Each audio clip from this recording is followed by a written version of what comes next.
salut des pieds jusqu'à la tête de la mode à la culture, version française vous rhabille avec les tendances d'aujourd'hui et de demain. Et c'est tout de suite.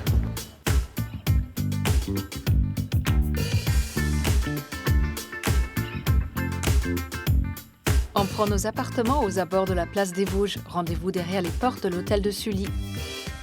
L'artiste Eva Jospin nous emmène aujourd'hui faire une promenade au cœur de ces forêts de carton bucoliques. Besoin de vous rafraîchir les idées, on vous emmène sur les traces enneigées d'un Paris glacé. Sortez les moufles et les bonnets. Le Moyen-Âge vous semble bien loin, cependant, une technique héritée de cette époque persiste. C'est l'art de l'enluminure. Bon pour la tête, beau pour les yeux, le tout en version 100% française. C'est Point de Vue.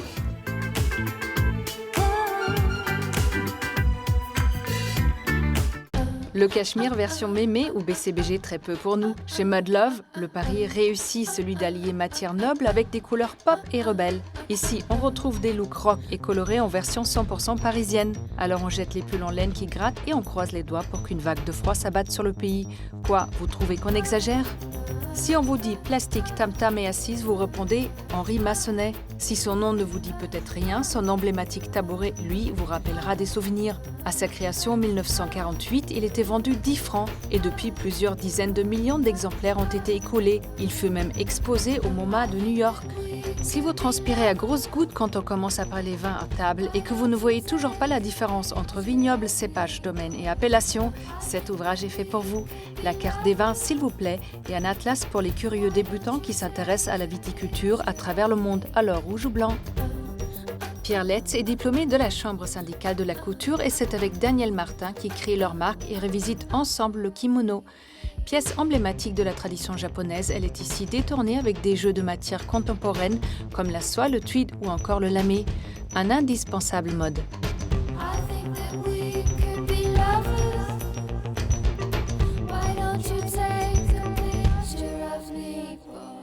Ici, pas de chambre avec vue pour les touristes, mais bien un hôtel particulier datant de 1625. Visite confidentielle au programme.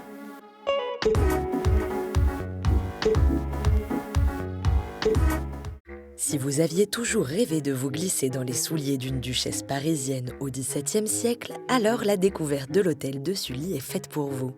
Mais avant de découvrir des passages secrets bien connus de la duchesse, reprenons un peu l'histoire des lieux. Dissimulé entre deux immeubles rue Saint-Antoine dans le Marais, cet hôtel particulier, construit à partir de 1625, a nécessité presque 10 ans de construction et d'aménagement. Et si l'hôtel particulier porte le nom du duc de Sully, il ne lui était pourtant pas destiné. L'hôtel de Sully doit son nom au ministre de Henri IV, mais il n'a pas été construit pour lui en réalité. Il est construit pour un financier, même Gallet, vers 1625, sur des plans de Jean Drouet du Cerceau. Et c'est un hôtel exceptionnel à l'époque parce qu'il est entièrement bâti en pierre de taille. Vous ne voyez plus aucune brique comme sur la place des Vosges par exemple. Acquis par le duc de Sully en 1634, c'est son petit-fils Maximilien II qui commande la construction de cette aile avec ses appartements au rez-de-chaussée et ceux de la duchesse Charlotte Séguier. Aujourd'hui, l'hôtel de Sully est le siège du Centre des Monuments Nationaux, mais ils ont conservé les appartements de la duchesse, restaurés quasi à l'identique. Un endroit peu accessible au public, car il faut passer par une salle de réunion pour s'y rendre. Mais chanceux que vous êtes, Clotilde nous y emmène. Donc vous êtes ici dans un espace tout à fait caractéristique en fait, de l'art de vivre à Paris au XVIIe siècle. Vous avez une antichambre, une chambre, un oratoire, un cabinet et une garde-robe. C'est la distribution typique de l'art de vivre à Paris dans les hôtels particuliers de ces dates. Tout cet espace, rien que pour elle, on vous avait dit que la vie de duchesse parisienne était plaisante. Et si vous êtes surpris par le nombre de chaises et de bancs présents dans la chambre, c'est tout à fait normal. À l'époque, la chambre était le lieu de réception, un peu comme pour un studio au XXIe siècle. Une chambre au XVIIe siècle, on y dort, mais aussi on y reçoit ses amis. On discute, donc la chambre, c'est la pièce de vie principale de l'appartement. Et si on lève la tête, on peut apercevoir un plafond peint à l'italienne, signe de grande richesse. Ce plafond à l'italienne, prive en réalité d'un étage d'habitation puisque pour cette structure, vous perdez en fait un volume très important au sol. Ça montre la richesse en fait du propriétaire au-delà de son goût tout à fait au fait à l'italienne. Seule la chambre de Charlotte Séguier était voûtée de cette manière si exceptionnelle. Décidément, on va vraiment finir par envier Charlotte Séguier. Et il est bien connu que dans les chambres de duchesse, il y a toujours des portes dérobées et des passages secrets. Vous en voyez un? Il y en a un ici et un autre par là. Donc, par cette petite porte, la domesticité accédait à l'appartement de Charlotte Séguier. Et vous voyez la différence immédiate dans la qualité des décors entre les espaces de distribution, de circulation et la chambre. En parlant de passage, il y en a un autre, plus si secret, mais encore méconnu, qui permet d'accéder directement à la place des Vosges. Un passage à l'époque bien connu de Madame de Sévigné.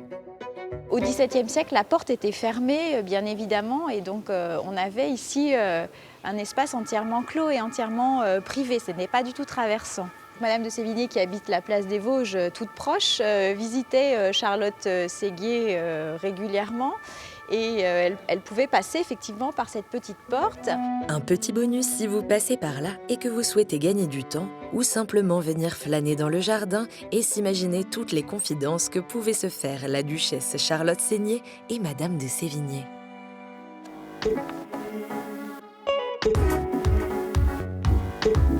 Eva Jospin redonne ses lettres de noblesse au carton qu'elle transforme en œuvre ultra contemporaine. Rencontre avec l'artiste.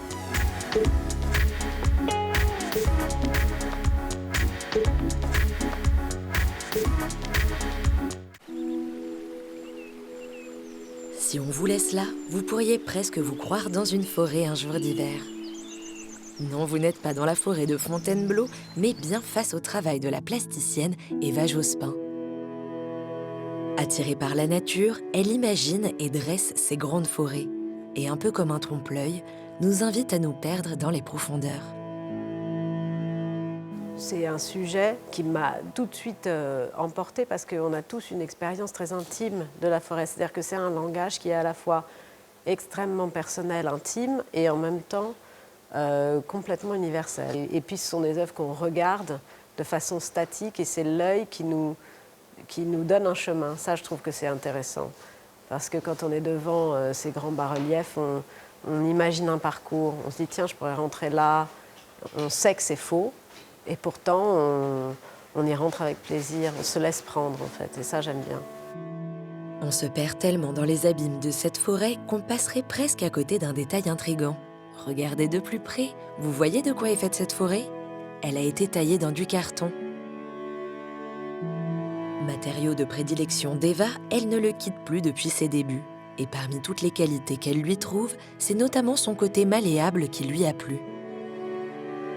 Le fait qu'on puisse toujours revenir sur ce qu'on a fait, c'est-à-dire qu'au fond ça ne va pas, on recommence, on reprend, on enlève, on transforme, ça s'abîme, on répare. Il y a une grande possibilité de revenir et peut-être aussi au départ, pour moi, quelque chose de moins intimidant. On n'a pas de respect pour ce matériau, donc on peut le maltraiter et je pense que j'ai pu aussi exprimer un peu tous mes... avec un seul matériau, énormément de formes et de façons de travailler. Eva aime imaginer en grand, et quand on travaille sur des projets aussi imposants, comme pour cette façade d'immeuble dont elle a construit la maquette en carton, avant de faire couler le béton, il y a d'abord une phase de recherche pour éviter de se perdre dans les profondeurs. Il y a toujours un travail en amont de préparation, c'est-à-dire comprendre comment on va procéder. On sait où on veut arriver et après, il faut trouver le chemin pour y arriver. Donc, par exemple, sur ce projet-là, il fallait voir combien de châssis on allait créer, que les châssis ne soient pas trop larges pour que, dans la position du corps, on puisse bouger pour coller chaque strate et pas avoir à se pencher trop. Enfin, voilà, il y a plein de petites choses techniques qu'il faut intégrer au projet et tout ça, c'est une préparation en amont. Et il est parfois difficile de s'y retrouver. Je peux juste prendre ça pour avoir une idée de distance. 2 secondes. Non, c'est bon. Mais ce sont tous ces challenges aux dimensions architecturales qui ont plu à Marie, architecte de formation. À ses côtés depuis 3 ans, elle accompagne Eva sur toutes ses folies. Ce qui me plaît beaucoup dans le travail d'Eva et là où on se comprend énormément dans les dialogues, c'est que tous ces projets sont entre l'art et l'architecture, parce qu'il y a toujours ce sujet du spectateur, de l'immersion, de comment s'insérer dans un lieu. Et voilà, à chaque fois, c'est ça qui est très intéressant. Mais Eva aime aussi retrouver des dimensions moins imposantes, que ce soit comme simple croquis préparatoire ou comme véritables œuvres d'art. Eva est artiste plasticienne, mais elle exprime aussi son univers à l'encre de Chine. C'est agréable de contraster, d'avoir des moments comme ça très rassemblés à la table où on domine complètement ce qu'on fait. Et puis au contraire, changer d'échelle et être soit beaucoup plus petit que l'œuvre qu'on est en train de faire. Donc ça, c'est vraiment J'aime bien aussi travailler sur ces questions de changement d'échelle. Et c'est pour ce travail un peu moins connu qu'Eva Jospin a été sollicitée pour participer à l'exposition Together à la Monnaie de Paris. Le défi, imaginer le portrait d'une femme iconique sur la couverture du magazine Vogue. Elle a choisi Émilie Brontë, mais elle n'a pas dessiné son visage, car une fois de plus, la nature est venue la chercher et l'appel de la forêt a été plus fort.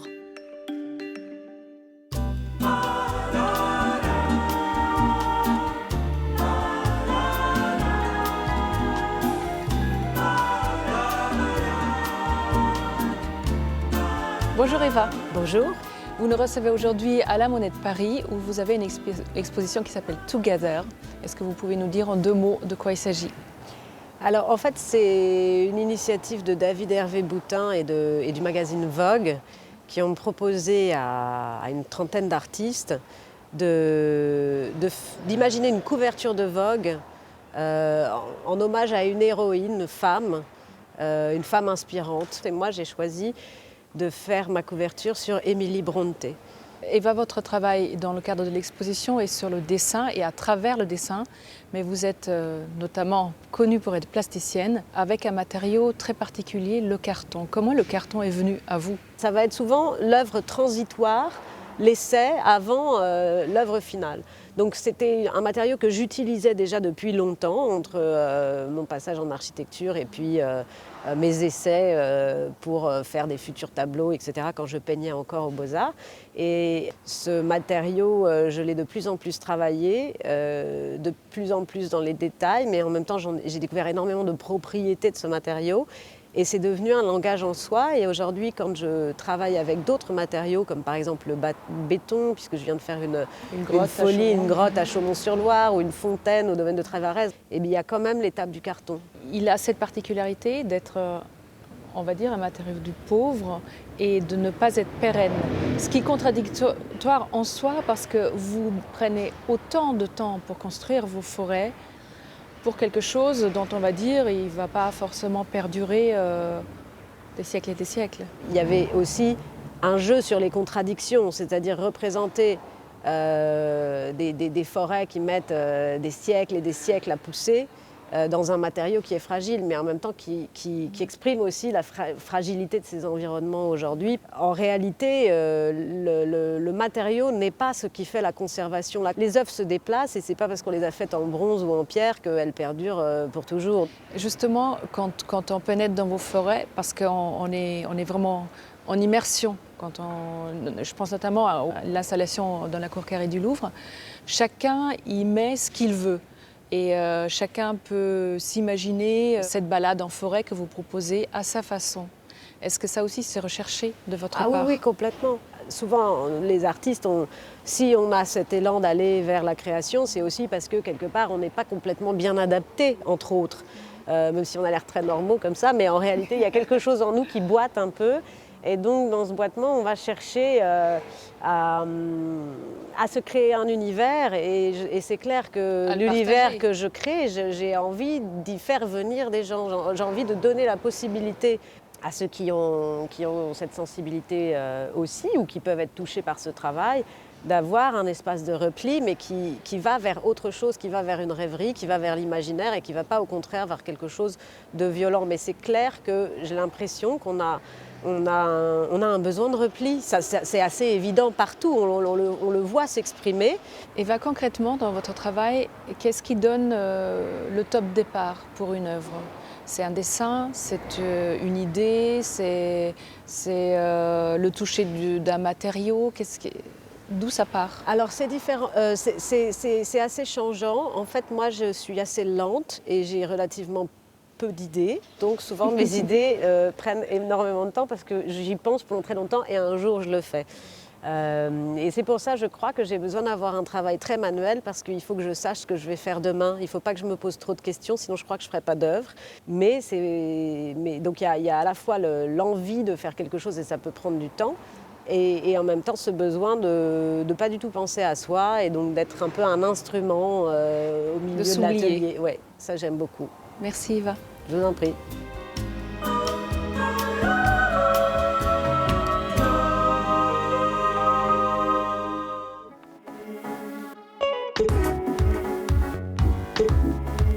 Pour ceux qui n'ont pas froid aux yeux ni aux oreilles, voici un repérage Paris Glace. 3 adresses complètement givrées.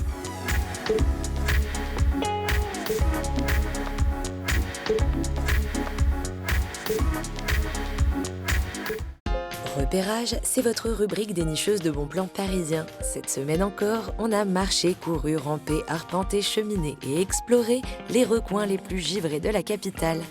Idéal pour les plans anti-canicule ou pour se la jouer comme dans les pays nordiques. Pour débuter cette escapade glacée, on vous propose une initiation sportive au hockey sur glace. Et pour cela, il faut se rendre dans l'une des seules patinoires de Paris, sous l'Accor Hotel Arena, à la rencontre du club des Français volants. C'est le plus vieux club de hockey de France. Mais avant d'observer, il faudrait peut-être en connaître un peu plus sur le hockey. C'est le sport collectif le plus rapide du monde. C'est 5 contre 5 sur la glace, 5 joueurs de champ avec un gardien, donc 6 contre 6. Voilà, c'est sur une patinoire, donc c'est un lieu fermé. On peut passer derrière les cages.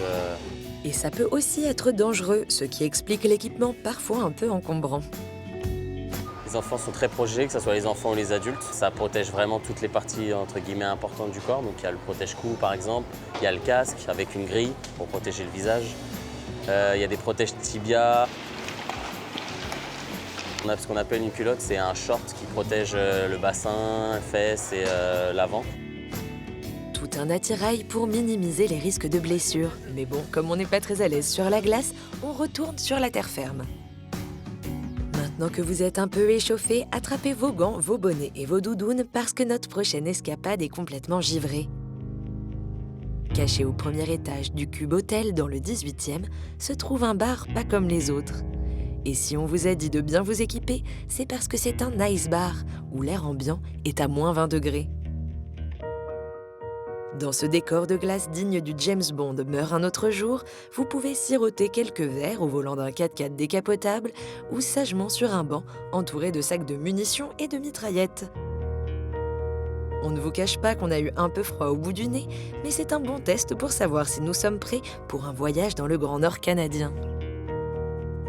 On ne sait pas vous, mais nous, tout ça nous a ouvert l'appétit. Alors on vous propose une halte gourmande dans le Marais, chez Une Glace à Paris. Derrière cette enseigne se cache un binôme de chefs pâtissiers, Olivier Ménard et Emmanuel Royon, meilleur ouvrier de France et champion du monde de pâtisserie. Un rêve glacé qui les animait tous les deux depuis quelques années. L'histoire, elle date d'il y a 20 ans. Avec Emmanuel, on s'est rencontrés et on avait ce projet d'ouvrir un univers glacé sur Paris. Et donc, on a ouvert cet univers il y a seulement 4 ans, donc mûrement réfléchi, on va dire, d'une passion commune. Et cette passion commune, c'est bien évidemment la glace. On y trouve des parfums classiques comme le chocolat, la vanille ou la mangue, mais également des associations un peu plus audacieuses qu'Olivier et Emmanuel, souvent inspirés par leur voyage, élaborent ensemble. C'est une perception par rapport au voyage que l'on fait avec Emmanuel qui nous donne à la fois une ouverture d'esprit, mais c'est aussi le côté gourmand. On fait des glaces d'abord qu'on aime manger, voilà, et qu'on aime partager et à faire découvrir à nos clients. Et en parlant d'associations inédites, Olivier nous invite dans les cuisines pour assister à la préparation de leur nouveau parfum à base de petits pois. Oui, vous avez bien entendu, le petit pois ne sera pas seul, mais il sera accompagné d'un allié redoutable, l'amande verte. Une fois la préparation prête, on la verse dans la turbine pour foisonner la glace, c'est-à-dire y apporter de l'air pour lui donner cette texture onctueuse. Et voilà, l'affaire est dans le cornet. Et si votre truc, c'est plutôt les pâtisseries, une ribambelle de douceur glacée vous attendent à côté. Et comme nous, on est plus crème glacée que hockey, on vous laisse ici, car c'est l'heure de déguster.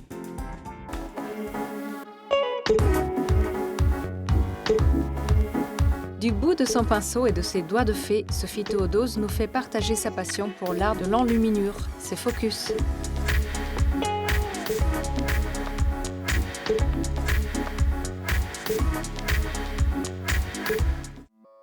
Avant d'envoyer des cartes postales ou d'imprimer des romans, le support d'écriture n'a pas toujours été celui qu'on connaît aujourd'hui, car avant d'être détrôné par le papier, le parchemin régnait en maître dans le monde de la calligraphie. Le parchemin est une peau d'animal, souvent de mouton ou de chèvre, et pour vous raconter son histoire, il faut remonter quelques siècles en arrière, au Moyen-Âge. Utilisé pour la rédaction de manuscrits et de chartes, le parchemin a été sublimé par un savoir-faire appelé l'enluminure.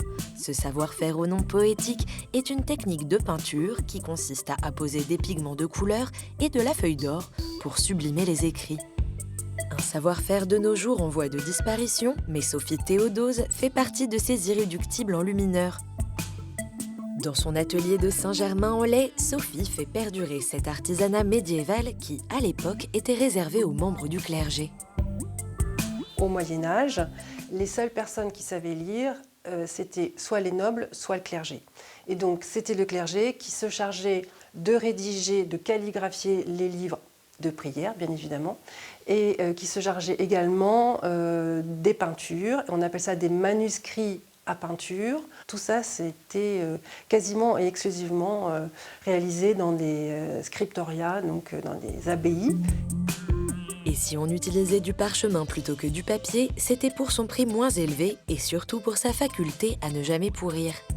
Même si aujourd'hui Sophie n'est pas nonne dans une abbaye, elle s'est tout de même approprié ce savoir-faire tout en lui insufflant une touche contemporaine.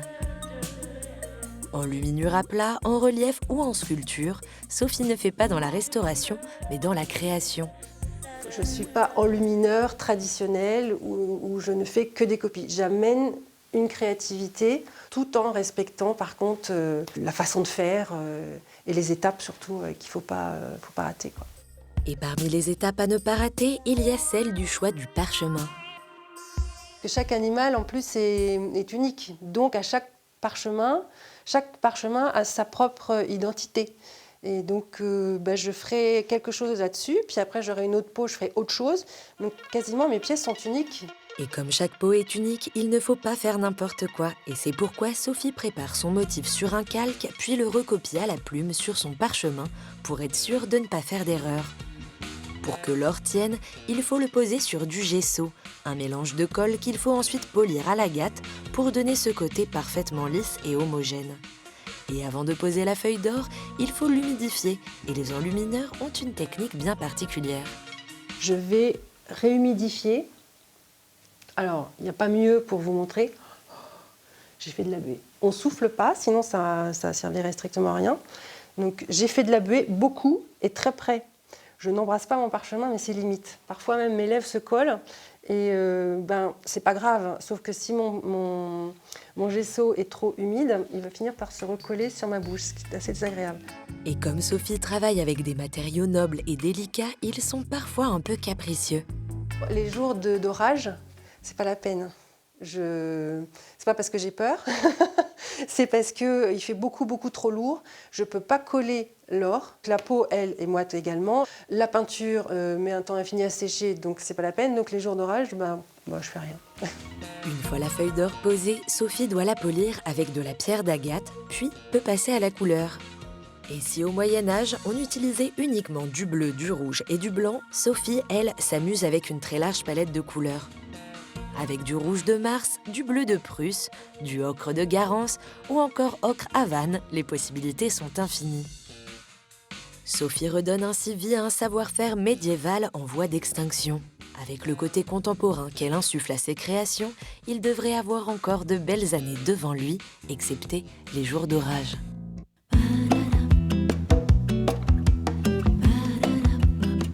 La version française est déjà terminée, mais on se retrouve très vite et en attendant, restez chic toujours. Bye!